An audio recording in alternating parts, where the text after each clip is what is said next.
Welcome to day 7. This is kind of a big moment. Today we clear our first pathway on the Hexatetraglyph. If you're new to the channel, I recommend you go back and watch the first video where I cover a lot of the basics, but we're walking across this map of the I Ching. We use tarot and astrology in order to do this. We write in our personal journal every day. We use astrology to come up with a topic, and we use the tarot cards to help us gain more insight into the topic. Eventually on day 27, we reach a hexagram from the I Ching, and it kind of gives us the final word on the whole journey. Each of the esoteric systems gets to speak with its own voice. It maintains its own autonomy, but they do work together nicely and creates the opportunity for synchronicity. All right, so yesterday we worked with Venus in Cancer. I was discussing how I carry some burdens with me and how I tend to be a little militaristic and combative. We saw that with a lot of Wands cards. But there was an opportunity for some renewal and some new energy to come in. So today we're going to just jump into this. I went kind of long yesterday. I would love to find out if we're going to be traveling on this upper Yang second pathway or this lower Yin second pathway starting tomorrow. I've been looking forward to finding out about this.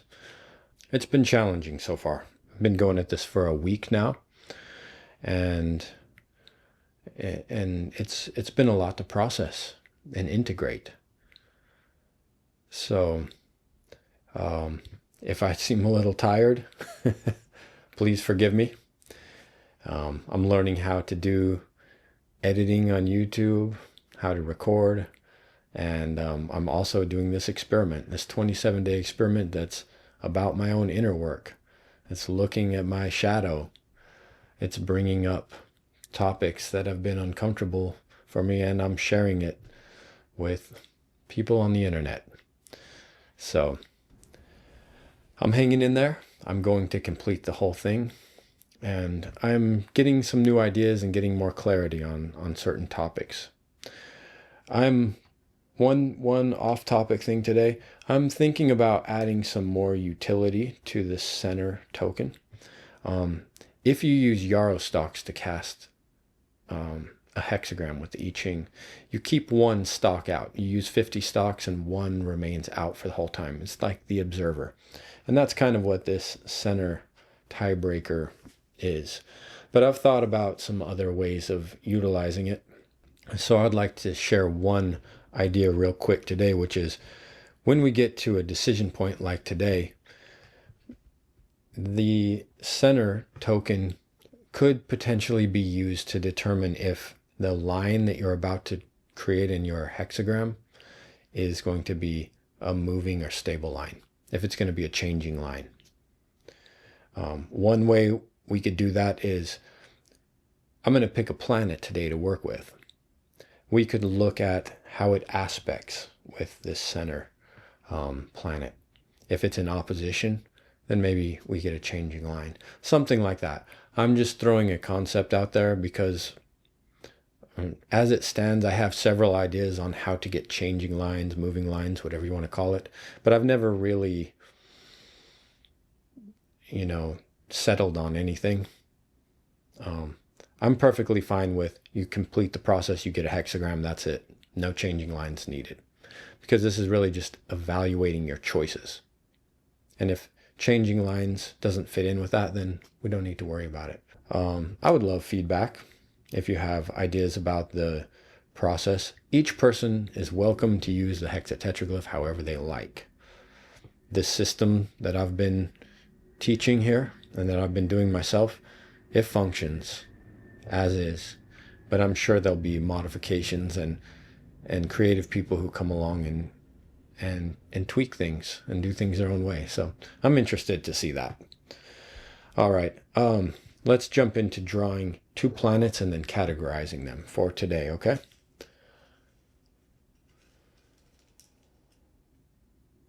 All right, so I have the moon and I have Mercury. Mercury is in Leo and the moon is in Taurus. Okay. It's a little hard to keep up with the moon. Remember, you can always check the lunar mansion as well. If you ever want to look at the lunar mansion, if you're into magic, making a talisman or something like that, you can do that. Which also brings me into another interesting point, another diversion, but I want to mention it while I can. There are 64 sigils, essentially, glyphs, that you can produce by doing a 27-day journey on here. All right, so think about this. There's a design like this: up, right, up, right, up, right. That is one pattern that you get from traveling on that particular pathway. Yes, it represents Hexagram 1 in a way. It also represents the tarot cards that you drew throughout your 27-day pilgrimage. Let's say you're going to Hexagram 48. Down, right, up, left, up, left. Look at how that's a unique design. You see? So you can use that like a sigil. You can use that as a glyph and include it in your magical practice, much like they do in chaos magic, where you can create a magical symbol and use it to empower your psyche, right? But I will show all 64 paths here, and we'll cover it again in a later video when we're all finished.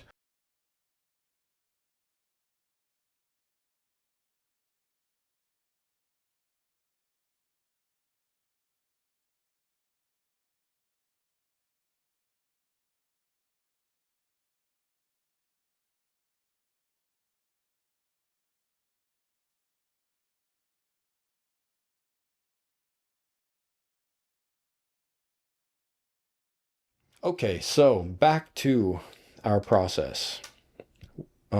Mercury in Leo is definitely going to be our Yang planet today.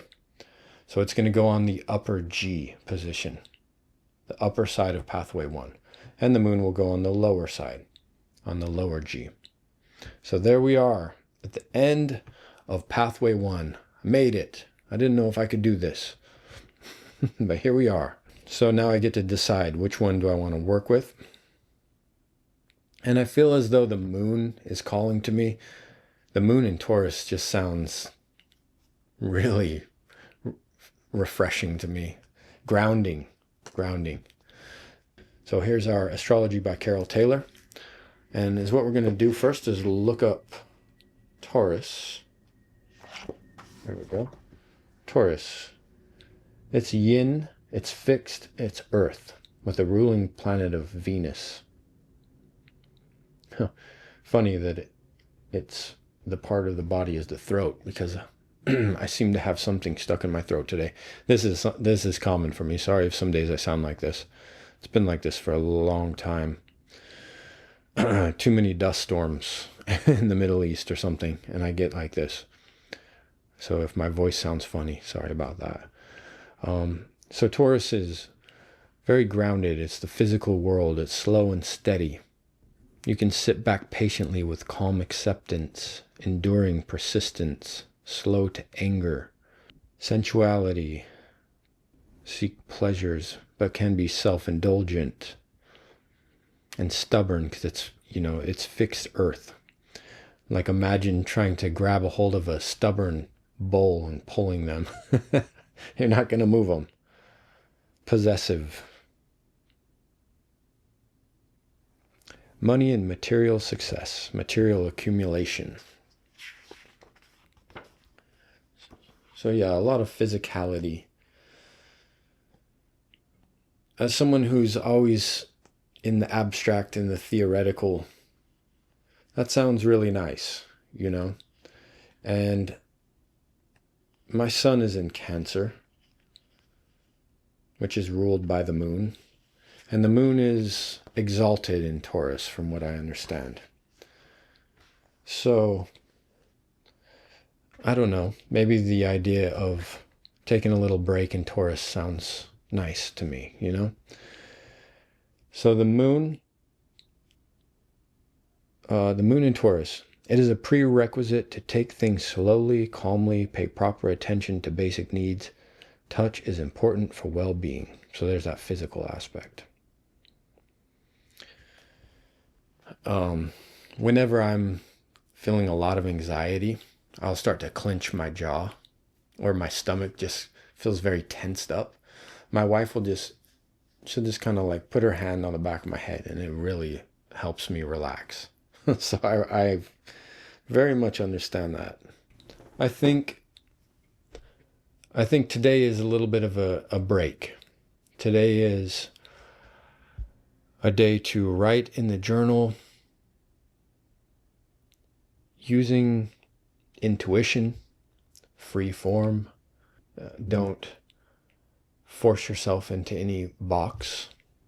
I want to write in my journal about being grounded, especially in social situations, especially in relation to other people. How to remain grounded, what I need to know. I need advice on that. So I think from here I'm just going to draw some cards, and I will write in my journal later. If you want to pause to write now, I'll put some keywords up for the moon in Taurus.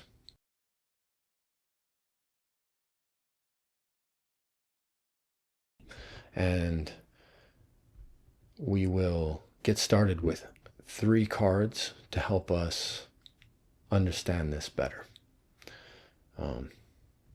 Whatever your topic is today.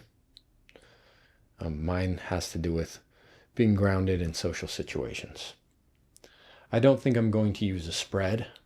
I'm going to allow the moon's intuition to just have its place here. I'm going to really try to be right here in this moment and enjoy this card reading. And I'm going to have a sip of my green tea. Okay, are we ready? Let's do this. The moon. The moon is on... No, it's not the card, the moon, but there's the moon right there. That is some form of synchronicity, okay? I mean, you can know I'm not stacking this deck because this is a 27-day journey where I'm going through all 78 cards with different planets every single day. Do you know how much time and energy it would take me to try to make all the cards align and plan that out? So this is just something I keep seeing. I think this has happened several times where I'm just like, wow, that really seems to resonate. Okay, but let's think about what the meaning of the card is. It just kind of caught me off guard that I pulled the card and there's the moon right there. Okay, so I think in the Golden Dawn, they talk about abandoning success with this card. The book T, they talk about abandoning success. So to me, I think that has to do with detachment, possibly. From a Buddhist perspective, allowing things to change, not clinging, because when you cling to a world that's always in a state of flux, I mean, you can learn about that in Taoism and Stoicism as well. But if you cling on to things that are always in a state of flux, is what you do is you cause suffering. So maybe this is a card about being in the moment, which I was just actually kind of thinking about just now, being right here.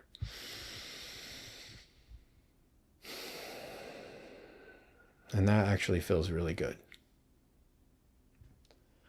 So let's go ahead and take our next one. And the Hanged Man. How do we be right here in this present moment as the Hanged Man? Even in this mortal life where we have to constantly learn new lessons, where we have to go through transformations, see new perspectives, understand people, where we have to be patient. We have to be uncomfortable. We have physical bodies. I have a lot of physical pain.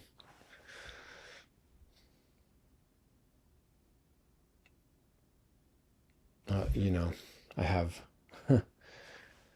have some chronic pain. Sometimes that's what prevents me from meditating. It can be physically painful to. I used to love to just sit cross-legged. I couldn't do like full lotus, but I'll sit in like a half lotus for an hour or more. And it just felt so nice to completely get lost in that breathing and allowing your thoughts to just pass by and just observe. It's a wonderful experience to be able to do that. And you come out of it seeing the world fresh. I think there needs to be a way that I find my way back into it. Not that I should sit in a way that's injuring me anymore, but I need to start finding a way back into that. Like a Vipassana practice again. I'm really liking this so far. All right. Now, if those 3 cards don't tell a story, I don't think you could pull any 3 cards that do. I didn't try to create a past, present, future, but it does seem to have a bit of that narrative to it, right? Or maybe it's all just current.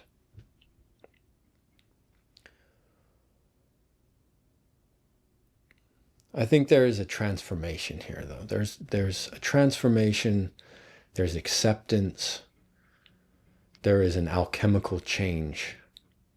The Hermit I kind of see as a telos, the self, the whole person, the whole psyche, the wise old man.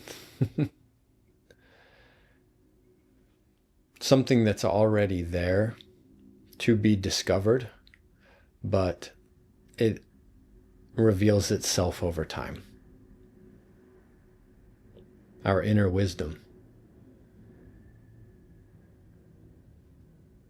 Pathway 1 is now in the books, and we're going to find out which second pathway we're going to travel on next.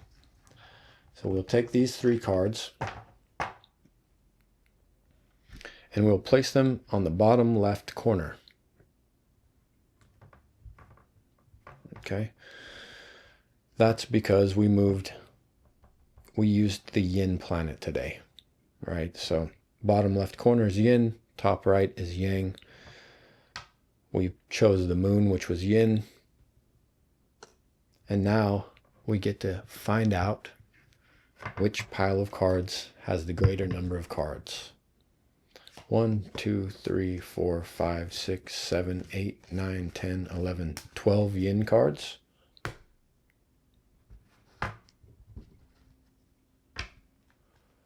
One, 2, 3, 4, 5, 6, 7, 8, 9 yang cards. So line number 1 for our hexagram is going to be yin. We will be moving along the bottom second pathway, which means we can only get one of these 32 hexagrams. As you notice, all of them have the bottom line, the first line is yin. So line 1 is yin. These 32 hexagrams on the upper side, they're all off the table. you'll notice all of them have a bottom line of yang. Because we completed on the yin side, we know these are our options. So we just cut the board in half. I have not yet come up with a plan on how to create changing lines. I have many ideas. Most of them are viable, but none of them feel quite right to me. If you have ideas, please let me know.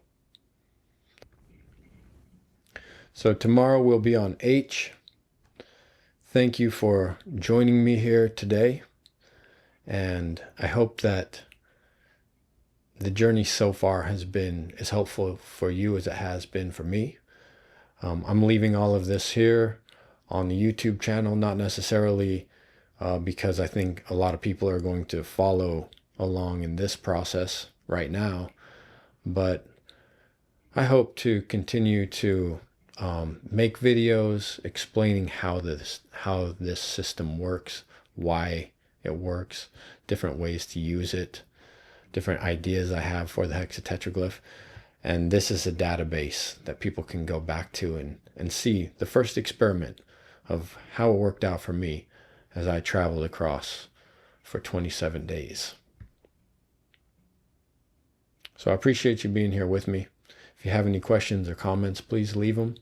And if you'd rather, you can always just send me an email and I'll get back to you privately. All right, we'll talk to you soon.